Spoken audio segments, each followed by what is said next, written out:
இந்திய திரையுலகின் உச்ச நடிகரான ஷாருக் கான் சமீபத்தில் மங்களூருவில் நடந்த ஒரு விழாவில் பங்கேற்றார்.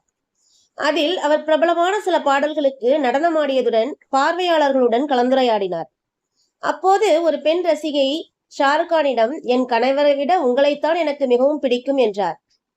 "ஐ லவ் யூ" என்று கூறினார். இதை கேட்ட ஷாருக் கான் புன்னகைத்தபடி, "இது பேச்சுரிமை சம்பந்தப்பட்ட விஷயம். உங்கள் உணர்வுகளை நான் புரிந்து கொள்கிறேன். உங்கள் கணவரும் அவ்வாறே உணர்வார் என்று நான் உறுதியாக நம்புகிறேன். என்னை நீங்கள் திரையில் மட்டும்தான் பார்க்க முடியும், அருகில் பார்க்க முடியாது. உங்களுக்கு நான் வீடு வாங்கி தர மாட்டேன். வீட்டிற்கு வாடகை தர மாட்டேன். உங்கள் குழந்தைகளின் படிப்பு செலவுகளை நான் கவனிக்கவோ, அவர்களை தினமும் பள்ளிக்கு அழைத்து சென்று மீண்டும் வீட்டிற்கு கொண்டு வரவோ மாட்டேன். உங்களுக்கு ஏதேனும் ஆகிவிட்டால் நான் துடித்து போக மாட்டேன். உங்கள் கஷ்டத்தில் பங்கு பெற மாட்டேன். உங்களோடு சண்டையிட மாட்டேன்.